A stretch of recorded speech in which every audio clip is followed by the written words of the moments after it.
Leadership is to take action in a way that adds value to someone else. To be a leader, you don't need a lofty title. You just need to think like an owner. One of the best leadership stories I've actually heard was a story of a janitor in school who had served a small child in the school who wet his pants. The janitor's job description has nothing to do with helping a child. But the janitor saw the child in trouble, went to the teacher, and together they went back, took the child, went to the storage room, and they had a spare set of clothes, and they found a way for the child to change clothes so he didn't have to go home and be humiliated or be in the class with wet pants. Leadership can take many forms, from leading a small team to running a large organization or leading a country. Effective leaders come from all walks of life and can be found in any industry or field. Leadership involves a wide range of skills, including effective communication, problem solving, decision making, strategic thinking, and emotional intelligence. A good leader has the ability to build relationships, earn trust, and create a positive work culture that inspires the team members to reach their full potential. In this video, we'll do a deep dive into what is leadership, 3 simple steps that can help you navigate any situation as a leader, and 6 styles of leadership that Harvard Business Review has published. Before I lay out simple steps that can help you navigate any situation to be a great leader, let's look at the 6 leadership styles that HBR published. The first one on our list is coercive.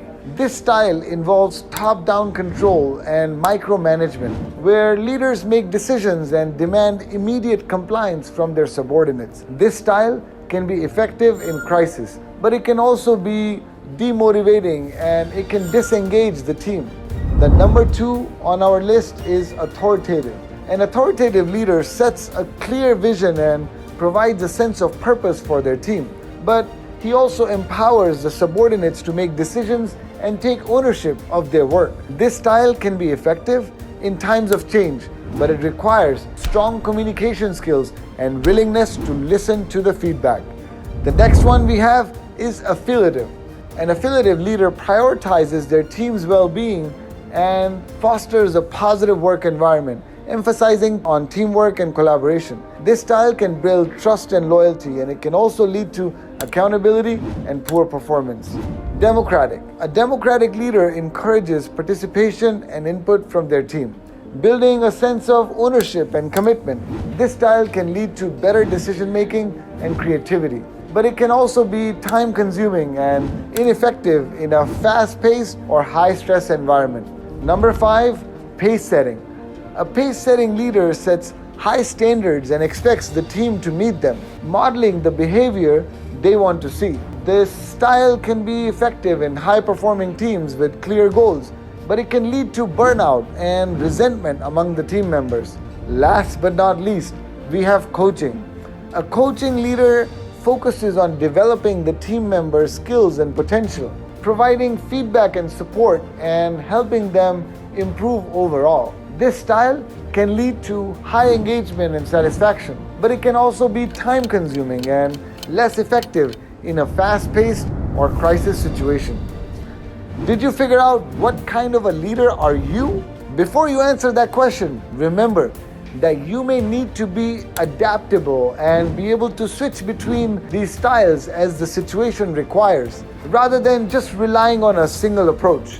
Adaptability is one of the key skills that I talked about in one of my previous videos also. And that video was about 3 leadership skills that you should cultivate. If you would leave a comment with what kind of a leadership style you practice and why, it would help others, especially new leaders who would watch this video and read the comments. Moving along to the 3-step process for navigating through any situation. First, in a given situation, figure out what you think should be done. What I mean by that is that you need to decide what would you do if you're dealing with the situation as an owner. Now, for me, I do that every day for every situation I'm dealing with. And in most cases, the initial answer I almost always get is I don't know. Or even if I know, then I'm not sure. And because I'm still weighing the trade-offs, maybe I need to do more research on the situation. In most cases, I feel the need to learn more, dive deeper, and the need to ask more relevant questions, keeping all segments in mind. And to be able to figure out what I would do, it might take months of inquiry and asking questions and doing homework or deliberate effort. But as a leader, I must go through the tedious process, and only then I get what I call conviction. The moment I get conviction, I know exactly what should be done in that situation. So, what comes next once you reach that conviction? Here's the second step. You have to take action. As a leader, you have to find a way to take action that could be as simple as speaking up, being courageous, or being absolutely prepared that the other people you're working with, including your boss, might push back on your ideas. Or it is also possible that whatever solution you have come up with is very complicated, requiring a complex plan of action where you have to win other people so that they then believe in you. Now, an important thing to keep in mind is that a leader does not act indiscriminately, so you shouldn't be giving your opinions all the time in every situation. But to be an effective leader, you really gotta pick your spots and only act when you've done your homework. Let me ask you this: can you, with an ownership mindset, figure out what you believe? Then can you take action? If your answer is yes, then the step 3 is what will make the biggest difference and what will distinguish a leader from a manager. The third important step is to act in a way that will add value to others. Trust me, the world is full of people who would figure out what they believe and take action in a way that's good for them. It's not that difficult when you have clarity of thought and courage to act. Anyone can come up with solutions that will benefit them when they are thrown a problem statement. But in my opinion, that's not leadership. Leadership is whether you can take action in a way that adds value to someone else. And to go one step further, as a leader, sometimes what I've read is called the level 5 leader.